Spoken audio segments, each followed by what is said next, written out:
আসসালামু আলাইকুম সবাইকে হেলেন কিচেনে ওয়েলকাম জানাচ্ছি নতুন একটা ভিডিও নিয়ে। আজকের ভিডিওটা অনেক বেশি স্পেশাল হবে, কারণ হচ্ছে আজকে একটা রেসিপি দেখাচ্ছি, সেটা হচ্ছে দই কাতলা রেসিপি। যারা হচ্ছে মাছ খেতে পছন্দ করে তাদের জন্য অবশ্যই রেসিপিটা অনেক বেশি পছন্দের হবে। তো চলা যাক, ভিডিও শুরু করা যায়। কীভাবে রেসিপিটা ওটা দেখি।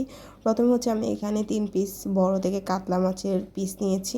মাছগুলো হচ্ছে লেবু, তারপর হলুদ আর লবণ দিয়ে আগে থেকে ওয়াশ করে নেওয়া হয়েছে। তারপর হচ্ছে আমি এদিকে কাঠবাদাম, তারপর হচ্ছে মরিন আর সাদা সরিষা, এই 3টা জিনিসকে হচ্ছে 10 মিনিট ভিজিয়ে রাখবো, কারণ হচ্ছে এটার একটা পেস্ট করব। হচ্ছে আগে থেকে ফ্রেশ ছিল, যার কারণে ধোয়ার প্রয়োজন ছিল না, তাই আমি এগুলো ভিজিয়ে রেখেছি। কারণ হচ্ছে এটা হচ্ছে একটা মেন ইনগ্রিডিয়েন্ট, যেটা দিয়ে হচ্ছে কাতলা মাছের টেস্টটা হচ্ছে অনেক গুণে বেড়ে যাবে। তো এটা এই দিক দিয়ে 10 মিনিটের জন্য হচ্ছে ভিজিয়ে রাখবো। হচ্ছে চলে যাব হচ্ছে মাছ ম্যারিনেটের জন্য। আর মাছ ম্যারিনেটে হচ্ছে আমি এখানে মাছে হলুদ দিয়েছি হাফ চা চামচ লবণ দিয়েছি।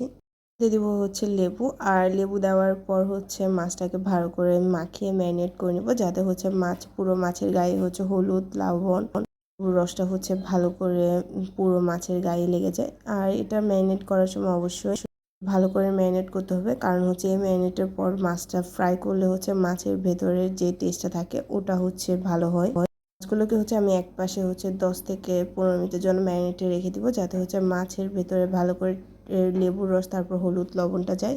আর এটা হচ্ছে সেই পেস্টগুলো, কাঠবাদাম, তারপর মরি আর সরিষার পেস্ট, হচ্ছে পেঁয়াজ রসুন বাটা, তারপর হচ্ছে নিয়ে নিব টমেটো, তারপর গোটা গরম মশলা আর হচ্ছে কাঁচামরিচ। আমি এখানে জিরা গুঁড়ো নিব। জিরা গুঁড়ো নেওয়ার পর নিব হচ্ছে ধনিয়া গুঁড়ো, যেটা হচ্ছে বাসায় অলমোস্ট থাকে সবার। তারপর হচ্ছে সাদা তেল হচ্ছে এখানে রান্নার তেল দেওয়ার পর তেল যখন হালকা গরম হবে তখন আমি মাছের যে পিসগুলো আগে থেকে ম্যারিনেট করেছিল ওইগুলো দিয়ে দিব।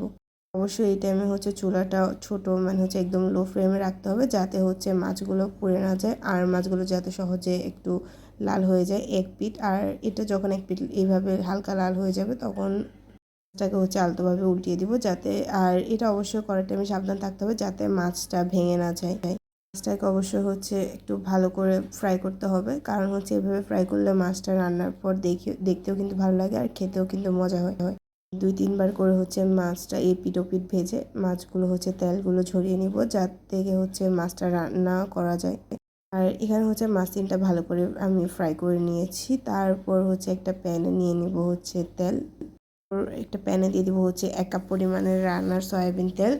আর সয়াবিন তেল যখন গরম হবে তখন এখানে দিয়ে দিব হচ্ছে পেস্ট, যেটা হচ্ছে আমি পেঁয়াজ আর রসুনের যে পেস্টটা করে রেখেছিলাম ওই পেস্টটা দিয়ে দিব। আর পেস্টটা দেওয়ার পর অবশ্যই হচ্ছে ভালো করে এগুলো তেলে কষিয়ে নিতে হবে, হচ্ছে পেঁয়াজ রসুনের যে কাঁচা একটা স্মেল থাকে ওটা না আসে। তারপর দিয়ে দিব হচ্ছে গোটা গরম মশলা। এখানে আমি গোটা গরম মশলাতে হচ্ছে তেজপাতা আর এলাচ ইউজ করছি।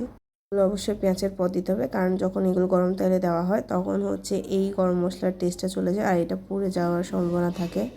হচ্ছে দই, যেটা হচ্ছে এই দই কাতলার মেন ইনগ্রিডিয়েন্টস, মানে হচ্ছে এই দই হচ্ছে একটু বেশি ইউজ করা হয়। আর এখানে অবশ্যই আমি টক দই নিয়েছি, টক দইকে ভালো করে আগে ফেটিয়ে নিয়েছি। টক দই ইউজ করলে হচ্ছে বেশি মজা হয়। তারপর দিয়ে দেবো হচ্ছে আদা বাটা দেওয়ার পর হচ্ছে আমি আরও কিছুক্ষণ কষিয়ে নিব, আদার যে কাঁচা একটা স্মেল থাকে ওটা চলে যায়। আর এই অবস্থায় দেখেন এখানে কিন্তু তেল উপরে চলে আসছে, মানে হচ্ছে এটা পারফেক্টলি হয়ে গিয়েছে। করে দিয়েছি হচ্ছে আদা আর সরিষা আর মরিচ যে পেস্টটা ছিল ওটা, আর এই পেস্টটা হচ্ছে অ্যাড করার পর হচ্ছে আর কিছুক্ষণ কষিয়ে এখানে দিয়ে দিব হচ্ছে এখন শুকনো যে মশলাগুলো আছে ওইগুলো। প্রথমে দিয়ে দিব হচ্ছে জিরা গুঁড়ো দেওয়ার পর এখানে দিয়ে দিব হচ্ছে ধনিয়া গুঁড়ো। আর এই 2টা গুঁড়ো দেওয়ার পর হাফ চা চামচ থেকেও কম দিব হচ্ছে লাল মরিচের গুঁড়ো। দই কাতলাতে হচ্ছে হলুদের পরিমাণটা দেওয়া হয় না, হলুদ একদমই দেওয়া হয় না, যার কারণে হচ্ছে আমি লাল মরিচটাও কম দিয়েছি, কারণ হচ্ছে এটা দেখতে কিন্তু একটা ভালো একটা, মানে হচ্ছে একটা কালার আসে। তারপর দিয়ে দিব হচ্ছে লবণ দেওয়ার পর হচ্ছে আরও কিছুক্ষণ কষিয়ে নিব, হচ্ছে যে বাটা এরপর শুকনো মশলাগুলো ছিল ওইগুলো ভালোভাবে কষে যায়। তারপর এই পর্যায়ে যখন তেল উপরে চলে আসবে দিয়ে দিব হচ্ছে ভাজা মাছগুলো।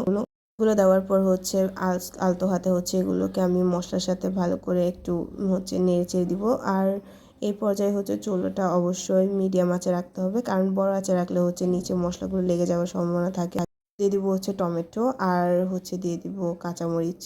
আর মাছে হচ্ছে টমেটোর টেস্টটা কিন্তু অনেক বেশি বাড়ায়, প্রতিটা মাছেই কিন্তু টমেটোটা সবাই খেয়ে থাকে, যার কারণে হচ্ছে আমি এখানে টমেটো একটু বেশি দিয়েছি।